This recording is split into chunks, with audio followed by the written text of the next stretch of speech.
Alors maintenant, nous allons nous attaquer à la page portfolio. Donc là, en fait, l'idée, ça va être d'installer un thème, un plugin existant, et on va l'adapter un peu à notre sauce grâce au HTML de la formation et au CSS que l'on a créé pour donc notre page portfolio. Donc nous allons nous rendre dans les extensions de notre page admin.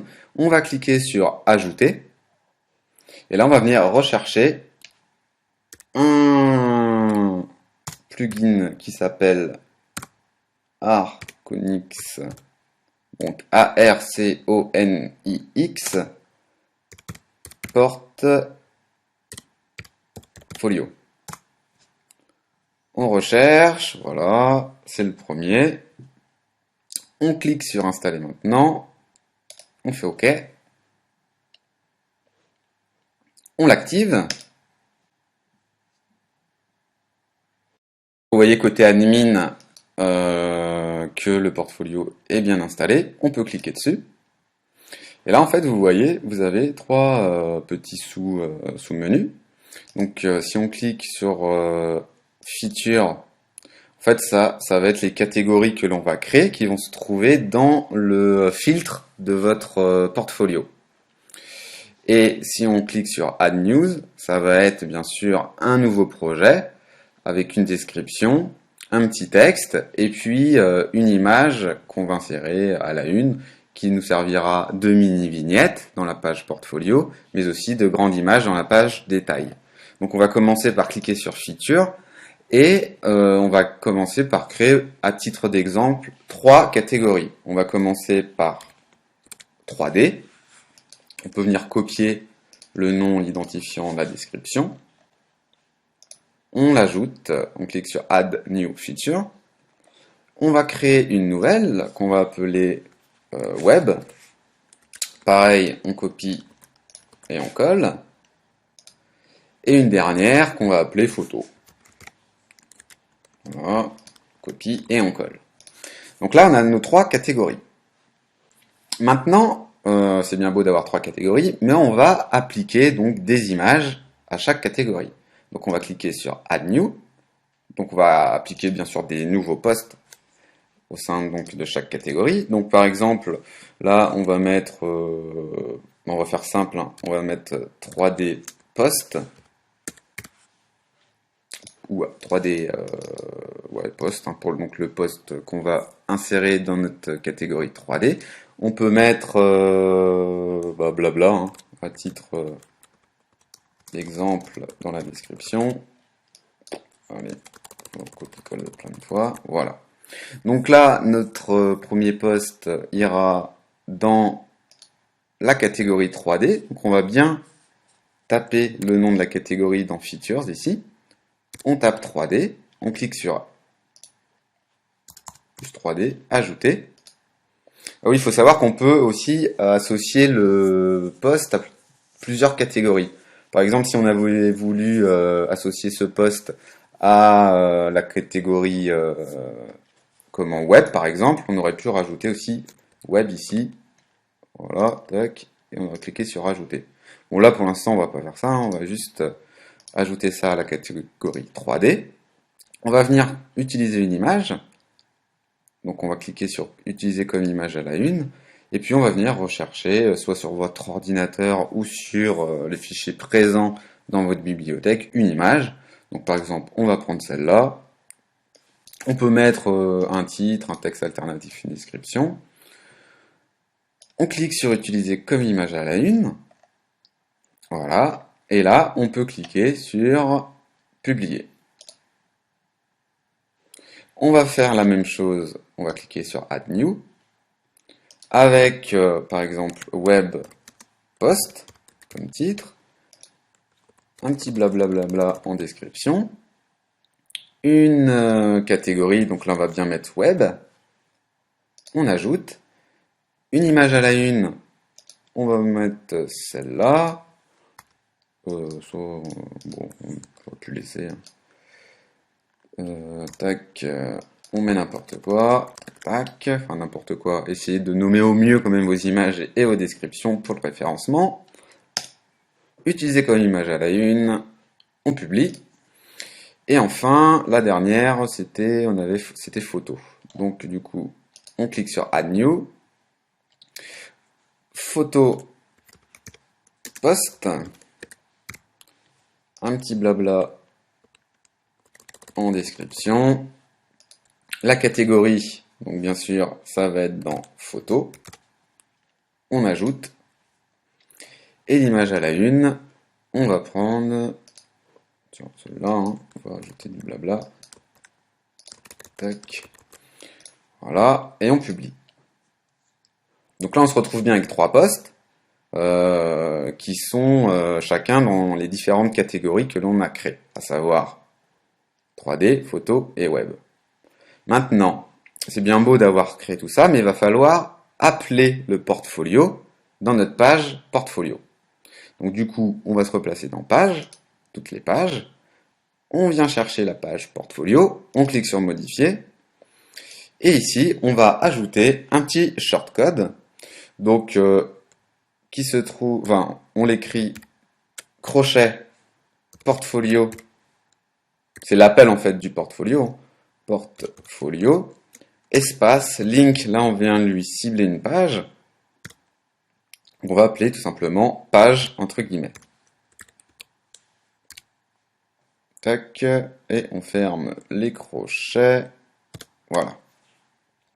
Donc là, on utilise ce petit bout de code, voilà, spécifique au plugin, hein, bien sûr qu'on a installé, pour notre appel du portfolio. On clique sur mettre à jour, et là on peut venir voir maintenant dans la page portfolio ce que ça donne. Donc là vous voyez qu'on a bien notre filtre en haut, avec nos catégories que l'on a créées, 3D photo web, que nos images sont bien en place, et que si on clique sur chaque catégorie, le filtre fonctionne parfaitement. Et on peut recliquer sur All. Donc là maintenant, la prochaine étape, ça va être de venir charter tout ce plugin en fait qu'on a installé avec tous les éléments CSS et HTML que l'on a créés lors de la deuxième partie de notre formation. Alors maintenant, on va venir mettre un petit peu les mains dans le code du plugin. Donc on va venir ouvrir dans notre dossier WordPress. Donc on va se placer dans les plugins. Et là on va venir sélectionner le plugin portfolio, donc Arconix. Et on va venir ouvrir la page plugin.php. Mais ce n'est pas tout. Nous allons maintenant venir ouvrir la page HTML de notre maquette, le index.html. On l'ouvre aussi avec Dreamweaver. Et là, en fait, on va faire pas mal de copier-coller. Donc, en gros, là, si on se replace dans le plugin.php, on va venir. Donc, il y a pas mal de petits bouts de code ici qui sont propres donc, au fonctionnement de la galerie. Hein. Mais si on se place à la ligne 383, on voit que le début de l'appel en fait à la galerie se fait à partir du UL, vous voyez, classe Arconix, etc. Ce qui correspond, nous, dans notre HTML, si on descend un petit peu plus bas, donc sur notre index.html, à la ligne, vous voyez 97, au début du portfolio filtrable, ça correspond à ce début-là. Donc en fait, ce qu'on va faire, on va juste venir sélectionner de la ligne 97 à la ligne 101. On va venir copier et on va venir supprimer tout simplement ce qu'il y a entre les petits guillemets. Attention de bien garder les petits guillemets. Là, on supprime et là, on va venir coller. Donc là, on n'oublie pas de fermer les balises. Donc vous voyez, on a bien ajouté une ID filter, une ID filter 2. Donc il faut bien les fermer. Donc là, on va les fermer juste après le UL, à la ligne 399. Donc deux fermetures de div. Et maintenant, là, si on retourne donc, sur notre page, notre navigateur, vous voyez que donc on a bien les boutons. Hein. Là, on va s'attaquer au bouton All. On va lui appliquer le même style qu'on a appliqué pendant la deuxième étape de notre formation. Donc on va retourner sur notre HTML et on va venir tout simplement sélectionner la ligne 108 qui correspond à notre bouton afficher tout. On copie, on retourne dans le plugin.php Et puis, à la ligne 390, on vient sélectionner tout ce qui est entre les petits guillemets, on supprime et on colle. Voilà. Donc maintenant, on va venir s'attaquer aux autres catégories, 3D, photo, web. Donc là, vous vous rappelez, c'est un peu spécial. Quand on retourne, si on retourne sur le HTML, vous voyez que dans le href, on a bien un dièse et le nom de la catégorie qui doit s'afficher. Donc ok, pas de souci. Ce qu'on va faire, on retourne dans le plugin HTML, on cible juste en dessous à la ligne 395 le LI. Vous voyez que dans le href, là par défaut, il nous met un JavaScript, donc on va supprimer et on va juste rajouter un dièse. Donc là, vous vous rappelez qu'il faut sélectionner, enfin afficher le nom de la catégorie. Ici, bien c'est très simple, c'est tout simplement c'est la fonction $term_slug qui nous permet d'afficher la catégorie. Elle est présente juste ici. Donc on sélectionne de petits guillemets à petits guillemets, on fait copier et on le colle directement après le dièse. Voilà. Là on peut enregistrer. Sur le navigateur, on actualise. Et là on voit que le filtre est nickel au niveau de son affichage. Les styles qu'on a mis en place lors de la deuxième partie de la formation sont bien appliqués, donc parfait. Donc maintenant, on va venir s'attaquer aux vignettes. Donc là, on va se placer à la ligne 117 du HTML. En fait, on suit la suite logique de notre portfolio filtrable. Donc de 117 à 118, on vient copier la div-id mini galerie et le UL ID portfolio list. On retourne dans le plugin PHP et à la ligne, vous voyez 405, on vient sélectionner pareil le début en fait des vignettes, du conteneur des vignettes, on le supprime et on le remplace tout simplement par notre div et notre UL. Là maintenant, on a, vous vous rappelez, on a à chaque couverture de balise, on doit les fermer. Donc là, vu que c'est la classe mini-galerie qui commence, vous vous rappelez, en début de code et qui se termine en fin de code, là on vient se placer à la ligne 467, après le /ul, et on vient fermer notre balise, div mini-galerie ici, avec un /div. Voilà. Maintenant, si on remonte un petit peu, vous voyez qu'à la ligne 414, on a l'appel de nos images. Si on retourne sur l'index.html, vous voyez qu'on a le li classe web, donc on appelle bien la catégorie web. Et bien ici, on vient juste supprimer le data jusqu'à data type et on vient juste rajouter classe. Et grâce, encore une fois, à la fonction term_slug, on va venir récupérer la catégorie de notre filtre et ça va directement s'inscrire en fait dans la classe. Là, on peut retourner sur l'index.html, donc on suit la suite logique. Là, vous voyez que les titres ici sont entre les balises P. Donc, ok, on retourne sur le plugin.php. Et là, vous voyez, à la ligne 425, on a la fonction getTheTitle, donc on sait que c'est ici que les titres vont apparaître. Donc ici, vous voyez qu'on a une div class donc par défaut qu'on va supprimer, qu'on va juste remplacer par P. Voilà, et on n'oublie pas, bien sûr, de supprimer la /div et de la remplacer par un /p. Voilà, pour la fermeture de balise. Donc là, notre titre est bien entre les balises P, qui sont chartées dans notre CSS, vous le rappelez. Donc maintenant, on peut retourner dans l'index.html. Là, on voit que chaque post est constitué d'un href, d'une image et d'une description, qui est comprise dans un h4. Donc si on retourne dans le plugin.php et qu'on se place ici à la ligne 430, on a bien notre href, on a bien l'appel de l'image par le get de post thumbnail, et en dessous, on a bien la fin du A. Donc en gros, comme si on revient sur l'HTML, là vous voyez qu'à la fin du A, notre H4 doit terminer. Donc du coup, on se replace dans le plugin à la fin du A, dans plugin.php à la fin du A, et on vient taper H4. On va taper là, voir le projet. 2 points, ou pas 2 points comme vous voulez. On va faire un petit saut, un retour à la ligne, on va mettre un petit BR. Et on vient ouvrir, on va mettre un span même, donc ouverture de balise span, classe, c'était en bleu, donc guillemets bleu, on ferme la balise, et là on va venir en fait tout simplement récupérer le titre de notre poste, donc entre les petits guillemets, hein, vous sélectionnez get the title, avec même les petits guillemets, on copie, et on colle juste à la suite. Voilà, donc on n'oublie pas de fermer le span et le H4. Non, j'ai oublié un 4. Voilà. On enregistre. Et là, on peut venir maintenant retourner sur son navigateur, actualiser. Et là, comme par magie, tout fonctionne correctement.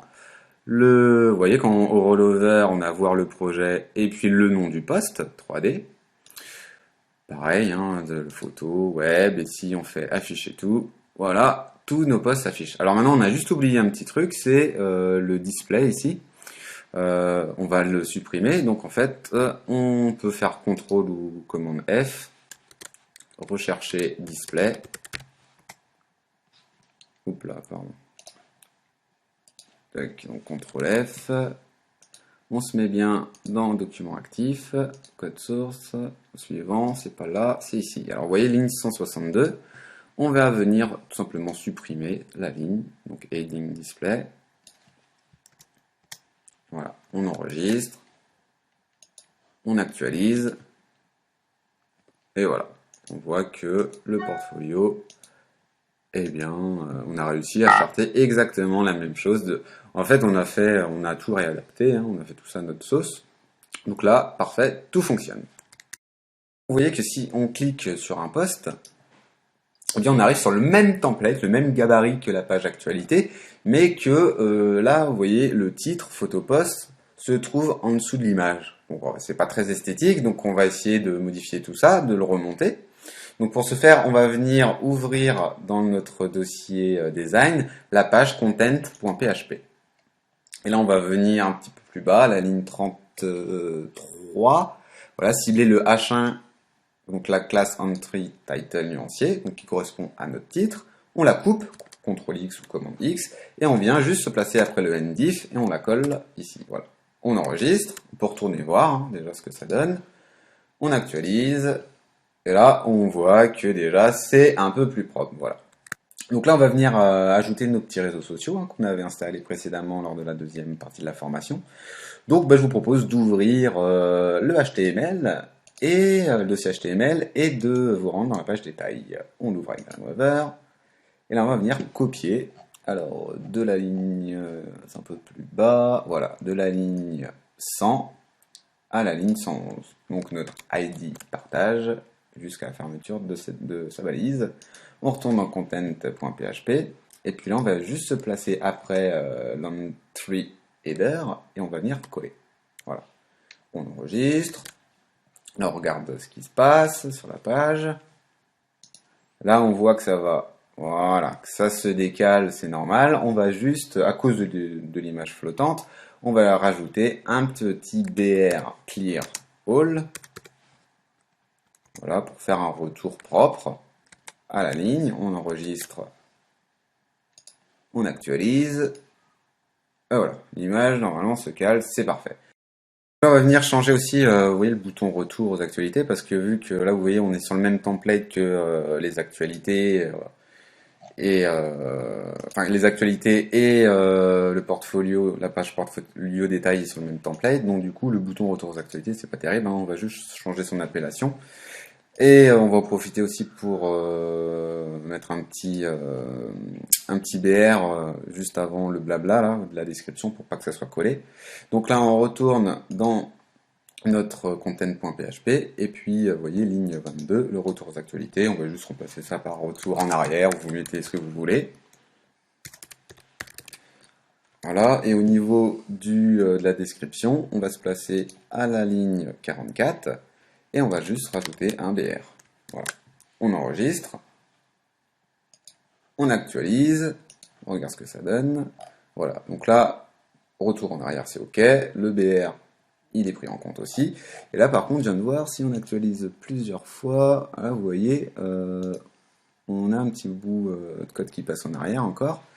C'est normal, on a dû oublier d'enlever un get sidebar, donc on va se replacer dans notre single.php, qui est le template en fait qui nous permet d'afficher les actualités et le portfolio. Donc on se place tout en bas et voilà, on a notre get sidebar qu'on a oublié d'enlever. Donc on l'enlève, on enregistre, on retourne voir ce que ça donne, on actualise. Ok, c'est parfait. Donc je vois qu'on a oublié de rajouter, de terminer le fil d'Ariane et puis en haut de rajouter le titre de la page. Donc du coup, on retourne dans son content.php et puis on va venir prendre the title, ici, ligne 30. On le copie et on le remplace ici à la place de la catégorie puisqu'il n'y a pas de catégorie. Et pareil, au niveau du H1, ligne 17, on le colle, voilà, on enregistre. On retourne sous notre navigateur, on actualise. Voilà, donc on a bien notre H1 et puis le nom de la page, ce qui est beaucoup mieux pour le référencement. Normalement tout marche, le retour top ok. Par contre ici le gem il est un petit peu décalé. Je sais pas si elle le fait chez vous. Donc du coup on va rouvrir les styles.css. Et puis au niveau des margins, on va, vu qu'il a un margin right, le Facebook, on va copier le margin bottom 30 par exemple. On va le remplacer par margin MR 80. On va se mettre. Tac. La valeur, on la change.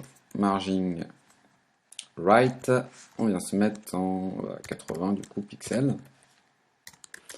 On enregistre. On actualise, non, parce que j'ai oublié de mettre tout simplement la classe dans le header. Voilà. Tac, on rouvre donc le header. Et ligne 97, juste à côté du Facebook Like, on va venir mettre notre MR 80. On enregistre, là on peut actualiser. Voilà, bon, on aurait pu mettre 10 pixels de plus dans notre style. On va l'appeler MR90 du coup. Ici, on n'oublie pas de changer la valeur du margin. Et du coup, dans le header, changer aussi l'appellation. Mettre 90, on enregistre. Tac, on actualise. Et là, c'est parfait. Donc maintenant, il nous reste juste à placer les A actives sur les liens. Et puis, tout sera presque fini. Là, on vient se placer dans notre feuille de style CSS. Et puis, on vient venir se placer à la ligne 55. Là, on va faire un petit peu de changement parce qu'on est sur WordPress. Donc, on a toujours des choses à changer. Ici, on va prendre le background jusqu'au point virgule. On va couper tout ça, hein, CTRL ou commande X. On vient le placer dans le li a.active. On le colle juste en dessous. On va forcer la classe à être prise en compte. On va rajouter point d'interrogation important. Voilà. Juste après le a.active, on va venir rajouter la classe par défaut de WordPress, qui est point, donc pour la classe current underscore page item. Tac. On enregistre, on retourne sur son navigateur, et là on voit que voilà, quand on clique sur présentation, le active est bien pris en compte. Folio OK. Donc là on est bien sur la current page, donc le active se met bien en place. Par contre, petit inconvénient, c'est que vous vous rappelez, au niveau de l'actualité, le détail, donc le lire la suite, se place bien dans un template de page qui est réutilisé par le portfolio quand on clique sur voir le projet. Voilà, c'est exactement la même page. Donc là, on va pas pouvoir lui attribuer de A active. Sinon, lorsque vous allez être sur la page portfolio détail, ça va vous le lien actualité va se placer en active, donc ça va pas être très esthétique. Donc là, par défaut, on ne va pas mettre de A active, voilà, dans les pages détails. Bon, c'est pas grave, hein, parce que quand on revient sur la page présentation, tout se remet d'aplomb. Voilà, c'est juste le petit inconvénient, hein, mais voilà, il faut le savoir. Voilà, bah la formation s'achève. On va juste bon vous donner un petit bonus. On va voir comment installer un petit module de référencement assez sympathique et assez puissant. Donc on vient se replacer dans l'admin. Donc on ouvre une page /wp admin. On se reconnecte. Et là, au niveau des extensions, on va venir ajouter une extension qui s'appelle Yoast, voilà, WordPress. On recherche, c'est le premier, on clique sur installer maintenant, on fait OK. On va pouvoir l'activer, voilà. OK. Bon, sauf vous pouvez permettre le suivi ou pas. Je le fais pas ici. L'icône se place en bas à gauche. Mais juste avant, je vais vous demander d'aller dans Réglages. Une petite astuce pour optimiser le référencement aussi, hein. On va cliquer dans Écriture, pardon, Permalien. Et là, vous voyez les réglages, au niveau des réglages les plus courants, il vous demande comment vous voulez écrire tout simplement l'URL de vos pages. Donc moi je vous conseille plutôt de cliquer sur nom de l'article, comme ça au niveau du référencement ce sera meilleur, puisque vous aurez http votre adresse internet, hein, .com.fr / par exemple page portfolio. Voilà, et non pas p égale 123. Donc là on aura encore plus de mots-clés. Donc on enregistre. Et vu que vous vous rappelez au niveau des réglages, non, c'est pas ça, au niveau de la lecture, pardon, on avait spécifié une page statique pour la page d'accueil, la page présentation, eh bien on va venir tout simplement se rendre dans page, présentation, on clique sur modifier, et là tout en bas, vous voyez le petit module, il est venu s'insérer en bas. Donc ici, mot-clé principal. Là, on est sur la page présentation. Alors, je sais pas, ça peut être présentation. Non, je sais pas. Moi, je vais mettre teammate. Hein, teammate présentation. Tac. Et au niveau du titre, comment de votre page, là, il vous dit que vous êtes limité à 70 caractères. Donc, moi, je vous conseille fortement de mettre des mots-clés. Hein. Donc, par exemple, teammate. Agence de communication visuelle à Rennes. Vous voyez qu'il me reste encore 21 caractères, donc on peut broder. Hein. Rennes, on peut mettre 35 000, le code postal, formation. Hop, ah voilà. Par exemple, voilà, j'ai quand même pas mal de mots-clés. Il y a le nom de la société, agence, communication, visuelle, la ville, le code postal et encore un autre mot-clé. Pareil au niveau de la métadescription. J'ai bien envie d'aller directement sur Teammate pour la copier-coller. Tac. Tac. Pardon. Ok. On va venir.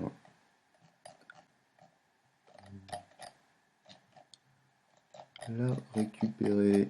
Elle est où? Elle est ici. La description.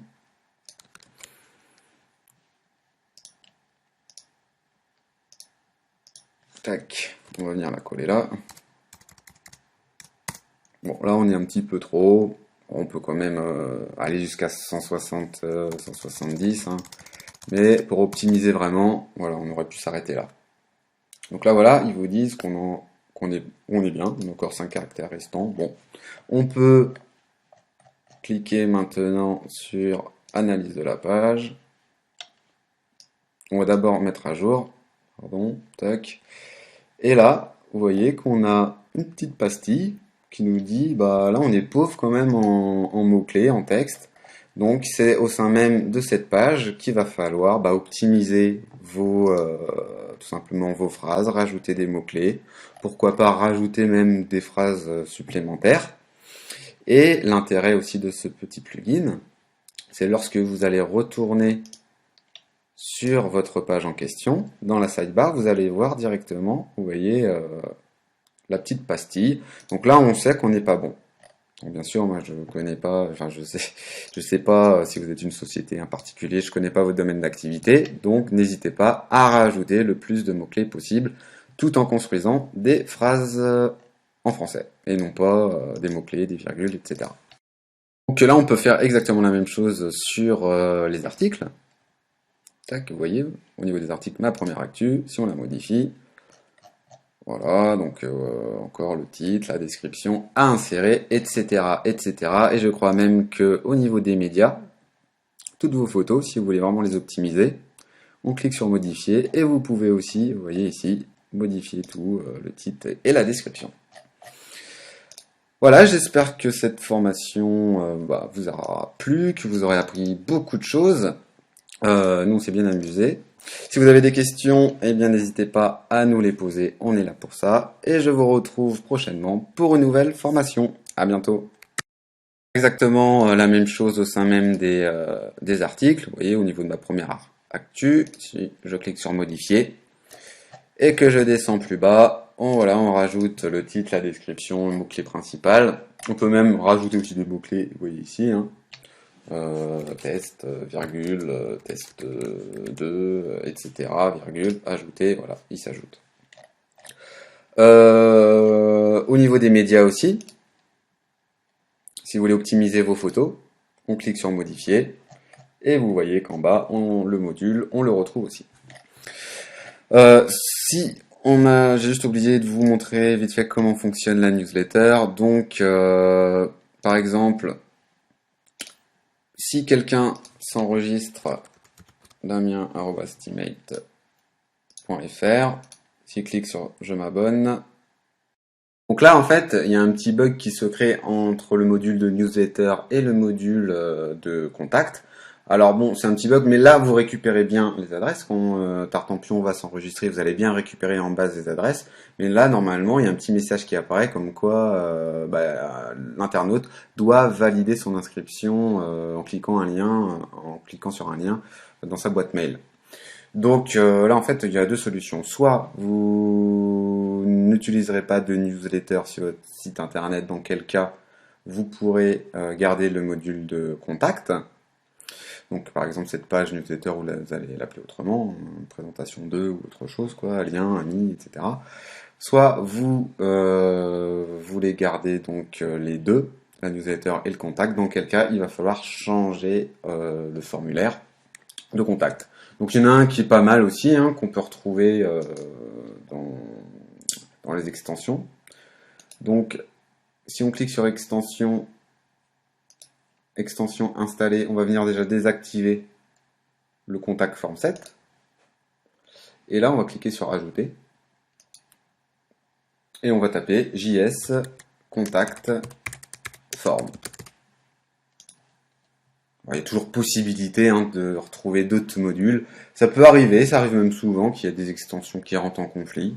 Donc là, voilà, vous avez un JS Contact Form qui est très bien. On clique sur Installer maintenant. On active. Là, on va retourner voir en faisant précédent. Encore précédent. Détail. Normalement, ils nous donnent un bout de shortcode. Voilà. Dans installation, ils nous disent, voilà, copier ce bout de shortcode, donc on le copie. Là, on va retourner dans la page contact. Bien remplacer par contact underscore form. Et on sauvegarde. On met à jour, on retourne voir ce qui se passe dans notre page contact. Donc là, on voit que tout est en anglais. En plus, vous avez un petit bouton parcourir pour les pièces jointes, c'est pratique. Par contre, là, on retourne voir vite fait dans la newsletter la page de newsletter. Toc, on va essayer de rentrer une adresse bidon. @free.fr, je m'abonne. Et là, vous voyez, le petit message là apparaît bien. Donc c'est bon, il n'y a plus de conflit. On tourne dans contact là. Du coup, donc là tout s'affiche bien, c'est ok. Là, on va juste voir comment changer your name en votre nom. Voilà. Tout rajouter en français et puis sortir ça un petit peu mieux. Donc on retourne dans la page des extensions. Extension installée. On cible notre JS Contact Form, on clique sur modifier. Et là, si on descend un petit peu, vous voyez que au niveau du your name, bah déjà on peut venir modifier, on met votre nom. On peut venir copier tout le label, donc de label jusqu'à fin label. On coupe, on se met juste avant le input, et puis on rajoute un petit BR pour passer le champ à la ligne. Voilà. On va faire exactement la même chose avec email. On le coupe, on le place devant, on rajoute un petit BR.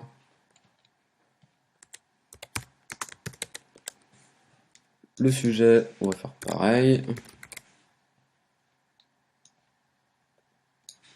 On le coupe, on le place devant, petit BR. Et puis le please type here. On va écrire votre message, vous mettrez ce que vous voulez. Et puis le files photo, on va mettre un peu de temps parcourir. Trois petits points on peut rajouter si on veut. Voilà. Le bouton aussi, le value, on le change, on met à envoyer. Et puis là c'est bon. Donc là, tout en bas, on vient cliquer sur mettre à jour le fichier. Donc là, on est en local, donc ça n'existe pas, c'est normal, mais ça a bien été pris en compte, normalement. Si on actualise, voilà. Alors on voit que déjà c'est un peu plus propre, tout est à la ligne, votre nom, email, sujet, ok, parcourir, c'est parfait. Ok, alors vite fait, je vous montre comment fonctionne la newsletter. Donc vous voyez qu'au niveau des abonnés, donc dès qu'une personne va s'inscrire, eh bien, à votre newsletter, ce sera visible ici au niveau des abonnés. Vous pouvez après créer différentes listes de diffusion en tout simplement dans réglages, formulaire, là c'est abonnez-vous à notre newsletter, mais vous pouvez très bien créer un nouveau formulaire ici en par exemple rajoutant des champs, nom, prénom, etc. hein. Et puis vous sauvegardez. Voilà. Donc après libre à vous de faire ce que vous voulez. Là on va pas le faire. hein.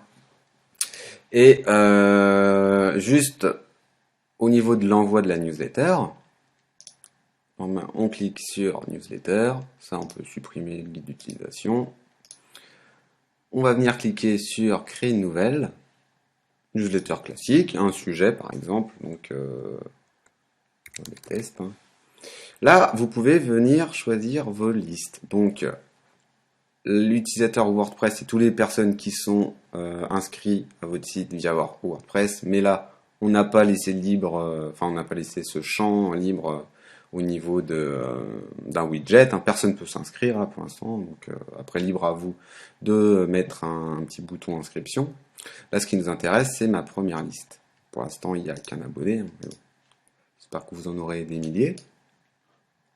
On clique sur suivant. Et là, en fait, l'intérêt de ce petit plugin, c'est qu'on va pouvoir cliquer sur thème pour télécharger plus de thèmes afin en fait de construire sa petite newsletter. Alors il y en a des gratuits, il y en a des payants. Je crois que les payants normalement ils sont. Ah non. Il faut cliquer sur version premium sinon. Donc du coup on clique sur télécharger. Celui-là nous intéresse par exemple. On clique sur télécharger. Il a été installé. On peut quitter. Et là, vous voyez, si on clique dessus, on valide. Et voilà, comme par magie, la newsletter change. Après, il est très facile de changer ces images. Par exemple, dans le header, on peut cliquer sur ajouter des images. Des images, par exemple, qu'on a dans nos articles. Par exemple, on va prendre cette image-là. On sélectionne, on clique sur terminer. Ça, on fait juste un glisser, vous voyez, tac, du coup le header change. Et puis au niveau des textes, eh bien, on a juste à cliquer dessus, changer, hein, tout simplement, le titre. Pareil, hein, après ça reste un éditeur de texte, hein, faites vraiment ce que vous voulez, etc., etc. Vous avez la possibilité de rajouter du texte brut, par exemple. Voilà. On peut mettre n'importe quoi. Toc, toc. Ou un article WordPress. Par exemple, voilà, cet article. Voilà, directement, on l'intègre dedans. Donc voilà, en fait, il y a pas mal de possibilités jusqu'aux réseaux sociaux. Hein, et surtout, l'intérêt, c'est qu'il y a un lien pour se désabonner, modifier vos souscriptions, etc. Donc là, vous êtes vraiment dans la légalité au niveau de l'envoi de newsletter. Une fois que tout est OK, on clique soit envoyer un aperçu, je ne vais pas le faire parce que là, on est en local. Vous envoyez un aperçu sur votre adresse mail, vous regardez, vous vérifiez bien vos liens, etc. Dès que vous êtes OK, étape suivante. Et là, donc on vérifie que tout est bien. On est bien sur ma première liste, pour l'instant il n'y a qu'un abonné, c'est OK. Expéditeur, bah là c'est admin, c'est normal, hein, c'était ce qu'on avait renseigné. Et puis on peut même planifier l'envoi si on veut. Hein. Donc là vous pouvez vraiment vous amuser à faire des petits tests. Et dès qu'on est OK, on clique sur envoyer. Voilà, rien de plus simple. Donc voilà, après au niveau des réglages,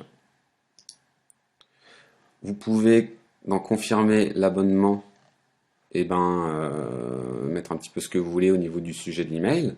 Donc c'est quand la personne va recevoir le message de confirmation comme quoi elle est bien inscrite à la newsletter, ce sera marqué comme sujet confirmation de votre abonnement. Ah, là c'est thème WordPress, donc vous changez bien sûr. Le petit message que vous pouvez changer aussi. Et puis, pareil, contenu de la page de confirmation, vous pouvez tout changer et sauvegarder. Après, une dernière chose, vous avez la possibilité de choisir, vous voyez, la solution d'envoi, soit celle de votre hébergeur. Alors attention, peut-être que si c'est du mutualisé, peut-être qu'il impose un quota au niveau de l'envoi journalier. Si vous n'êtes pas sûr, vous pouvez créer un Gmail. Et du coup, vous voyez que Gmail limite à 500 mails par jour. Donc ça peut être une solution. Ou sinon, tiers, si vous voulez passer par des services professionnels. Alors, il y a des services qui sont très très bien, comme MailJet. D'ailleurs, je vous invite à suivre la petite formation Teamail sur MailJet. Ça vous permettra aussi de configurer tout ça. Donc voilà, donc vous voyez qu'il y a vraiment beaucoup de possibilités. Voilà. Donc la formation se termine. J'espère que vous l'avez apprécié. Donc si vous avez des questions, il ne faudra pas hésiter à nous les poser, on est là pour ça. Et je vous retrouve très vite pour une nouvelle formation. À bientôt.